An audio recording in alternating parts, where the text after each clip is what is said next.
Welcome to Retirement Smiles.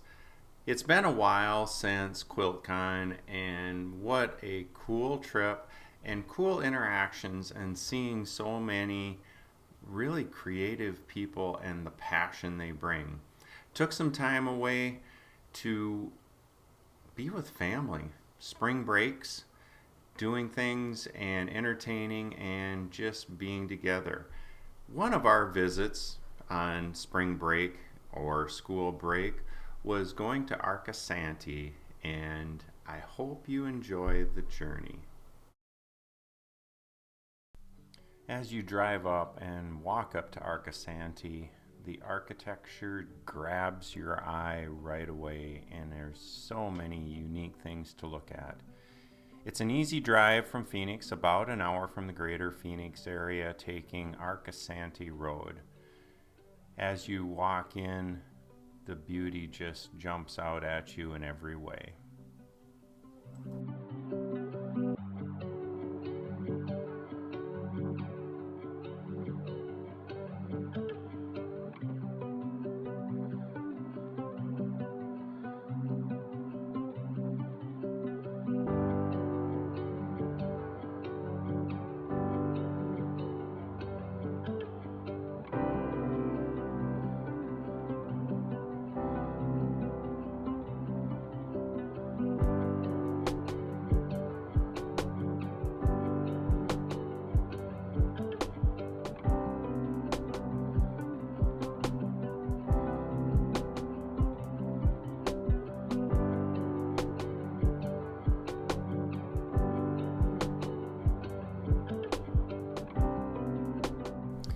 There's a really nice little cafeteria that serves breakfast, lunch, and dinner. Check the hours before.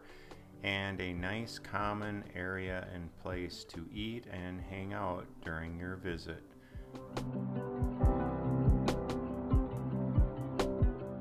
Then we went to the visitor center, which is very informative and not too overwhelming, just enough. And here comes the artist part of the show. The bell making is very evident, and you can hear it in the wind all throughout the campus.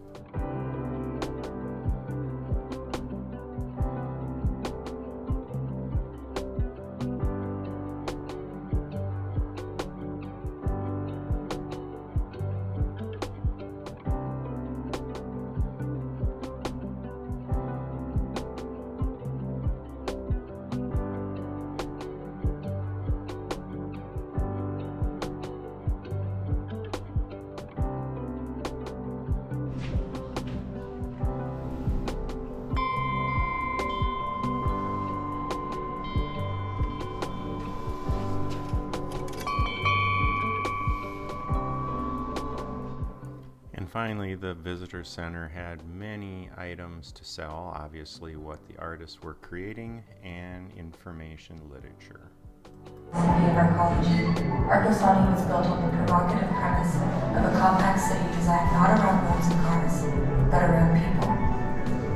Through integrated live-work spaces purposely designed into its experimental architecture, Arcosanti ventured to bring people closer to each other, closer to where they work and play, and closer to the natural environment.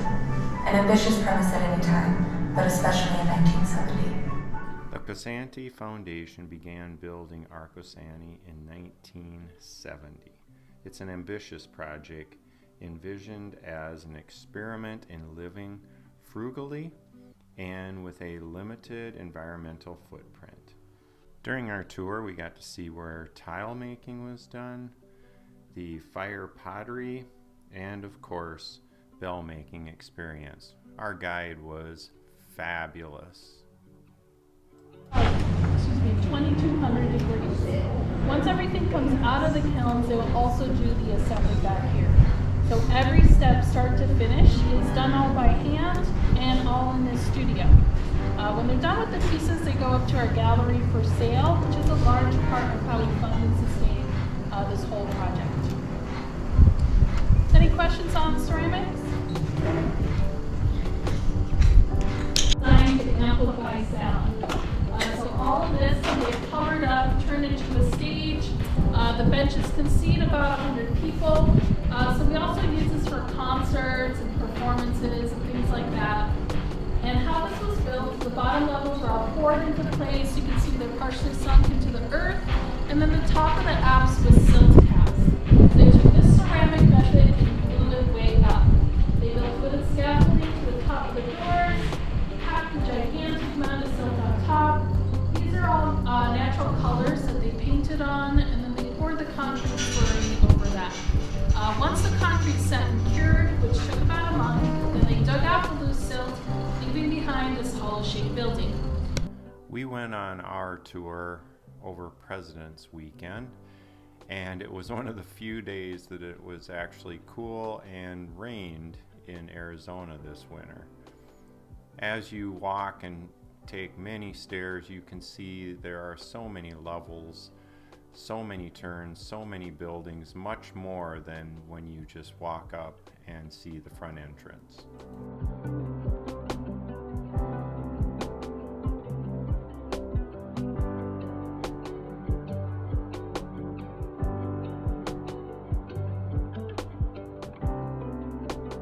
On them, those will compress the sand into a block, and then they'll remove the metal plate from the center. So then you have a two-part mold of the bells made out of sand. After that, they have to do all the design work. So these are all, everything again is done by hand, and instead of carving the designs in, they'll take different, just simple tools like this, and they'll push into the sand, making different geometric impressions. They also have to carve out the sprue, so this is where the molten bronze will flow in and fill the shape of the piece.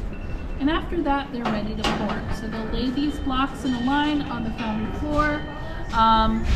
In the corner in the ground is a gas furnace, which heats up the bronze to 2,400 degrees inside of a silicon carbide pot called a crucible.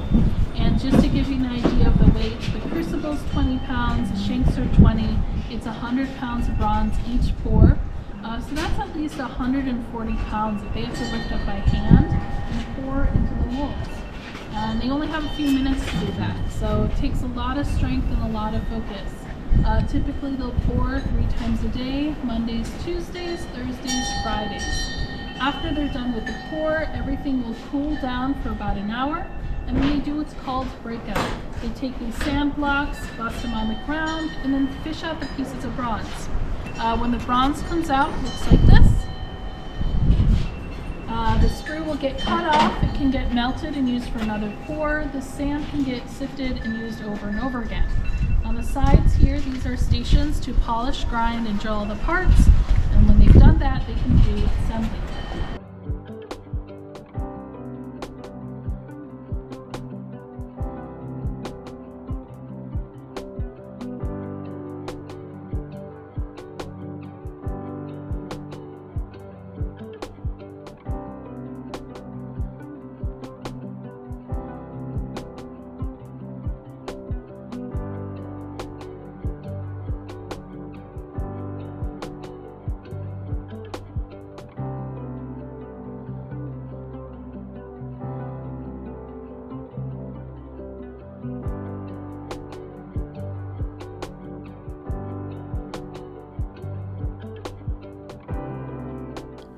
A short walk from the bell making, we come to what they call vaults, a multi-use facility for gatherings and events, and to get out of the sun and the elements with an amazing view of the valley.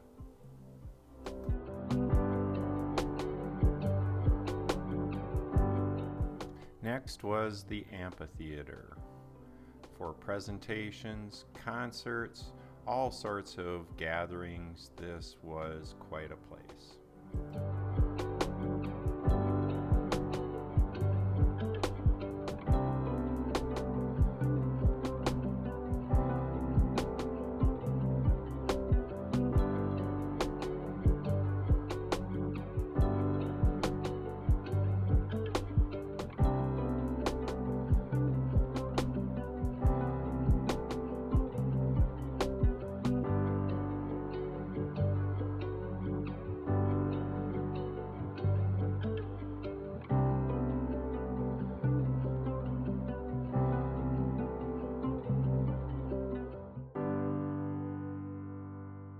That was his original drafting studio, but now it is a space that you can rent out for overnight stays, and the original table is still there. The rest is mixed-use residential housing, our administrative offices, our planning department, our mail room. This is the red room. We kind of use it for meetings and lectures. And then off to the side here, you'll see this mini greenhouse. We've used it for different things over the years, but part of its purpose was also experimenting with natural heat. So the heat from that greenhouse gets ducted and then vented to the rest of the building, again, if it's a very sunny day. We were just above our guest room, which just so happens to have a pool. We didn't use the pool, a little too cold, but breathtaking views of the valley from our room. We woke up to a beautiful sunny day. We went to the common room, had a little bit of coffee, then off to the cafeteria for our breakfast.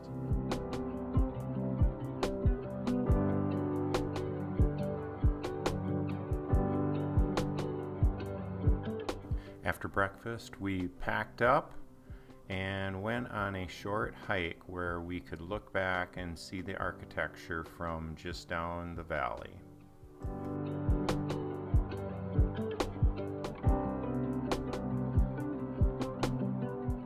As you can see, a lot of smiles, and I highly recommend this trip. I'd love to hear in the comments what you thought. Even when the